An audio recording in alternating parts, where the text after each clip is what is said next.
انسان روحانی طور پر تندرست نہ ہو، روح بھی اپنی غذا مانگتی ہے، تو انسان بے چین رہتا ہے، بے قرار رہتا ہے۔ ہمارے ہاں یہ مسئلہ ہے کہ سارا وقت لوگوں کا نا اپنے ظاہر کو سنوارنے میں لگ جاتا ہے، اور بڑا وقت لگاتے ہیں لوگ، لیکن باطن اپنی جگہ پہ پریشان ہوتا ہے۔ بڑے بڑے جبے کبے اور بڑے بڑے قیمتی لباس کے پیچھے جو روح ہوتی ہے وہ پریشان ہوتی ہے۔ صاحب رسالہ قشیریہ امام قشیری فرمایا کرتے تھے کہ میں نے بڑے سارے لوگ دیکھے ہیں جو تن کے بڑے اجلے ہیں پر من سے بڑے ہی پریشان ہیں، تکلیف میں۔ نبی کریم صلی اللہ تعالی علیہ وسلم نے ہمیں جو دین عطا فرمایا نا، یہ روحانی دین ہے، یہ روحانی دین ہے۔ قرآن اور سنت کے اندر جتنے ارشادات ہیں نا، وہ ہماری روح سے بات کرتے ہیں، ہمارے باطن سے کلام کرتے ہیں۔ کبھی کوئی عالم، کوئی صوفی، کوئی درویش کوئی بات کر رہا ہوتا ہے نا، تو مجھے یوں لگ رہا ہوتا ہے کہ میری کر رہا ہے، اس لیے کہ وہ بات اس طبیب اعظم کی کر رہے ہوتے ہیں جو دلوں کے طبیب بن کے تشریف لائے ہیں۔ یاد رکھیں اس بات کو۔ قرآن مجید نے یہ فرمایا ہے کہ ہم نے تمہیں نبی پاک صلی اللہ علیہ وسلم دیے ہیں، یہ رسول تمہیں دیے ہیں، تم پر ہماری آیتیں پڑھیں گے اور تمہیں پاک کر دیں گے۔ یتلو علیکم آیاتنا ویزکیکم، تم پر ہماری آیتیں تلاوت کریں گے اور تمہیں پاک کریں گے۔ روحانی زندگی جو ہے نا، روحانی زندگی، اپنی روحانی زندگی، آپ کو پتہ ہے جس آدمی کو ڈاکٹر کہہ دینا کہ تو بیمار ہے، دوائی پابندی سے کھائے گا تو ٹھیک ہوگا، اس نے 2 تھیلیاں دوائی کی بنائی ہوتی ہیں، ایک گھر میں پڑی ہوتی ہے اور ایک اس نے گاڑی میں رکھی ہوتی ہے کہ دوائی میں نے کھانی ہے، نہ کھائی تو میں بیمار ہو جاؤں۔ ہم پتہ کیا کرتے ہیں، جسم کو خوراک دیتے رہتے ہیں، روح ہماری پیاسی رہتی ہے۔ روح کی پیاس کیسے بجھتی ہے؟ قرآن پاک پڑھنے سے، ذکر کرنے سے۔ ادھر دیکھیں میری طرف، روح کی پیاس بجھتی ہے نبی کریم علیہ السلام کی نعت کو سن کر دل میں اتارنے سے۔ وہ والا جھوم نہیں جو نعت خواں کہتا ہے جھومو، تو ہم نے بھی تھوڑا تھوڑا جھوم لیا، پتہ کوئی نہیں وہ کیا کہہ رہا ہے، اور میرا کئی دفعہ نعت خواں سے بھی پوچھنے کو دل کرتا ہے کہ ویسے تجھے پتہ ہے تو کیا کہہ رہا ہے؟ نہیں پتہ ہوتا الا ماشاءاللہ، وہ بھی کہتا جا رہا ہے اور جھومنے والے بھی۔ چلے یہ جھومنا بھی خالی نہیں نفع والا ہی ہے، پر یہ ہے کہ وہ روح میں اتر جاتی ہے نا جب نعت شریف روح میں، پھر وہ دل سے باتیں کرتی ہے۔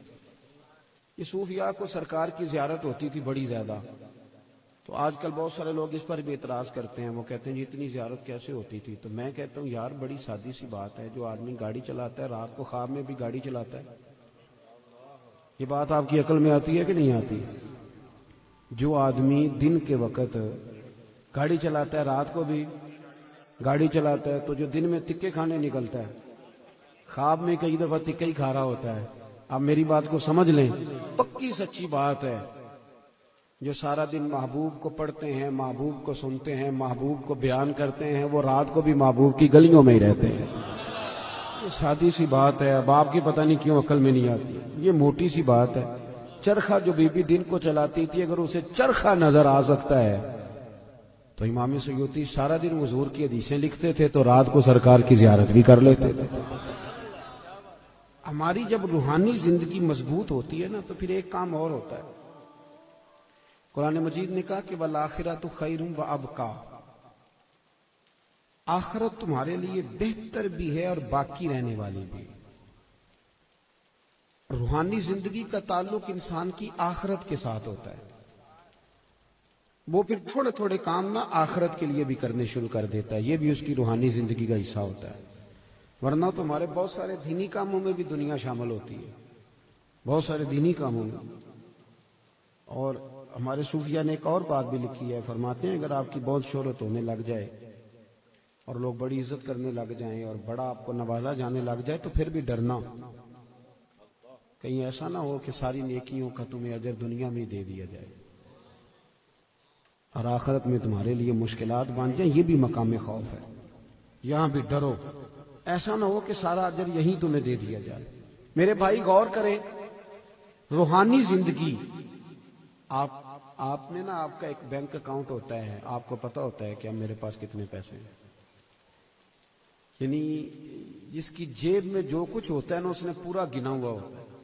اور ہم بڑے سیانے ہیں، اب تو ہم نے ربڑ رکھے ہوئے ہیں، 50 والے نوٹ کو علیحدہ چڑھاتے ہیں، 100 والے کو، بڑے سمجھدار ہیں ہم. رات کو گن کے سوتے ہیں کئی لوگ، سویرے پھر گننا شروع کر دیتے ہیں، شاید بڑھ گئے ہوں. یہ ہمیں پتا ہوتا ہے کہ ہماری جیب میں کیا، میرے مکان کی ویلیو کیا ہو گئی ہے، کتنے کا خریدا تھا، اب کیا ریٹ ہے، مجھے پتا ہوتا ہے نا سارا. اسی طرح ہمیں یہ بھی پتا ہوتا ہے کہ میں نے آخرت کے لیے کیا جمع کیا ہوا ہے، ہمیں پتا ہوتا ہے. بھولے بن جائیں، چلو کئی دفعہ کوئی جھوٹ بول کے اپنے آپ کو تسلی دیتے ہیں، بات الگ ہے، پر ہمیں خبر ہوتی ہے کہ میں نے آخرت کے لیے کیا جمع کیا. نبی کریم صلی اللہ تعالی علیہ وسلم کے جو غلام تھے وہ اپنی روحانی زندگی پر، روح پر بڑی سخت توجہ دیتے تھے، بڑی سخت ان کی توجہ ہوتی. حضرت عبداللہ بن حنظلہ رضی اللہ تعالیٰ عنہ نا اپنے گھر سے روتے ہوئے نکلے اور رستے میں شور مچا رہے ہیں، معاذ اللہ حنظلہ تو منافق ہو گیا. رستے میں جناب ابو بکر صدیق سے ملاقات ہوئی تو شور کر رہے ہیں، کہتے میں تو منافق ہو گیا ہوں. نے فرمایا کیا ہوا؟ کہنے لگا ابو بکر عجیب حال ہے نا کہ جب میں نبی پاک صلی اللہ علیہ وسلم کی بارگاہ میں ہوتا ہوں تو میرا نماز کو بھی جی چاہتا ہے، ذکر کو بھی جی چاہتا ہے، تلاوت کو بھی، میں دین کے قریب ہوتا ہوں، نکل کے آتا ہوں تو پھر دنیا داری. تو یہ تو دو رنگ ہے میرے دل کے، یہ دو رنگ ہے، ایک ہونا چاہیے تھا. حضرت صدیق اکبر کہنے لگے یہ جو تیرا معاملہ یہ تو بہت سارے لوگوں کا ہے، چل نہ تیرے بہانے میں سب کا مسئلہ حل کرا کے لاتا ہوں. وہ کئی دفعہ بات ایک کرتا ہے تو بگڑی کئیوں کی بن جاتی ہے، چل نہ بہانہ تیرا لگاتے ہیں اور مسئلہ سب کا حل کراتے ہیں. حضرت ابو بکر صدیق رضی اللہ تعالیٰ عنہ لے کے آئے، حضرت حنظلہ رضی اللہ تعالیٰ عنہ کو لا کے کھڑا کیا، یا رسول اللہ صلی اللہ علیہ وسلم ان کی بات سنیں. وہ عرض کرنے لگے حضور میں تو منافق ہو گیا. حضور نے فرمایا کیوں؟ عرض کی یا رسول اللہ جب آپ کے پاس ہوتا ہوں تو رنگ اور ہوتا ہے اور دنیا کے پاس جاتا ہوں تو رنگ. آپ نے میری بات کو سمجھنا ہے کہ عرض کر رہا ہوں. یہ بہت سارے محدثین نے روایت لکھی ہے، پر امام سیوطی نے در منصور میں ذرا کھول کھول کے لکھی ہے اور بڑے اس کے پہلو بیان فرمائے. فرماتے ہیں کہ نبی کریم صلی اللہ تعالی علیہ وآلہ وسلم نے ارشاد فرمایا حنظلہ یہ جو تمہارے اندر احساس پیدا ہوا ہے نا کہ میرا رنگ ایک ہونا چاہیے اور اس طرح ہونا چاہیے جس طرح میں حضور کی بارگاہ میں ہوتا ہوں تو میرا رنگ ہوتا ہے، وہی کیفیت ہونی چاہیے. پر میں یہ جو تمہیں احساس پیدا ہوا ہے یہی تو ایماندار ہونے کی علامت ہے. یہ علامت ہے کہ تمہارے اندر ایمان ہے، تم چاہتے ہو کہ میری روح بدل جائے. میں سب اور جب یہ احساس ہی نکل جائے.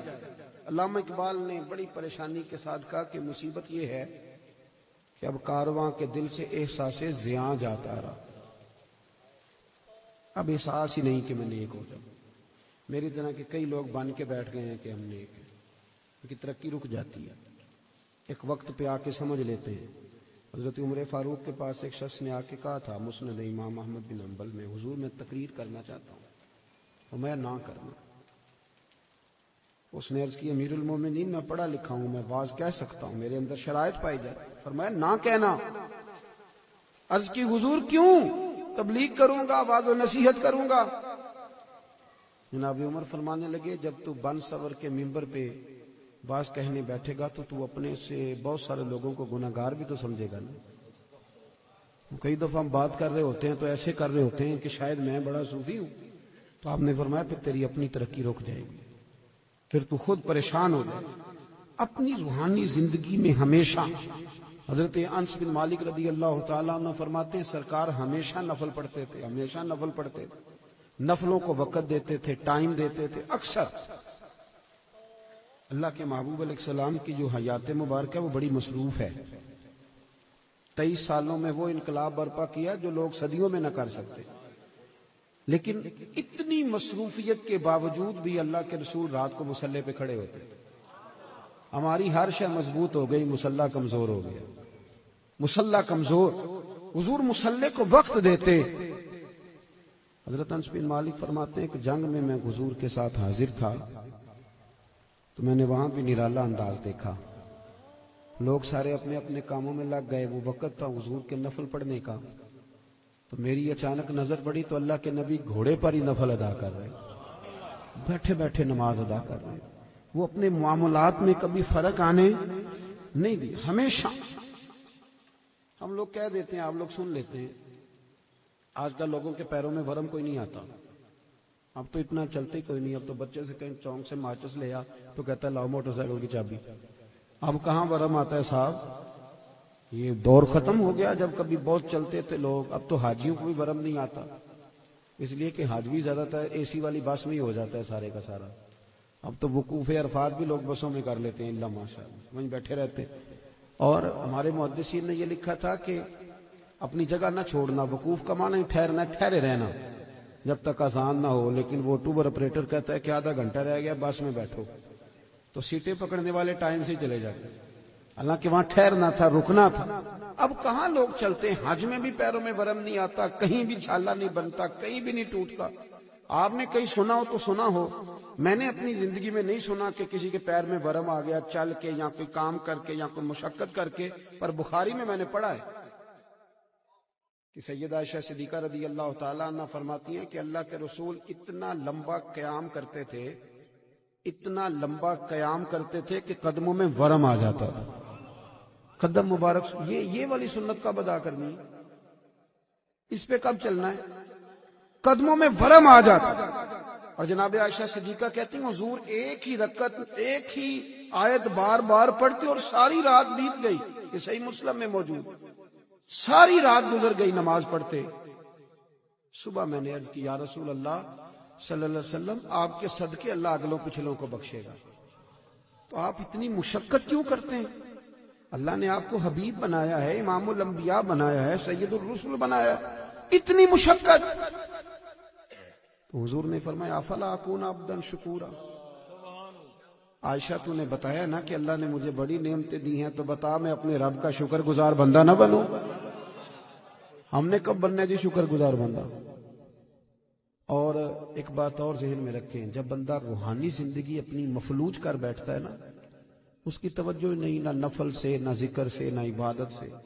بڑے میری طرح کے سیانے بندے کو آپ بٹھائیں حجرے میں، اسے کہیں آج کل کون کون مولوی خراب چل رہا ہے، تو 1500-2000 مولویوں کے وہ نام بتا دے گا، آپ کون کون سی جماعتوں میں کیا کیا خامیاں معاذ اللہ ساری گنوا دے گا۔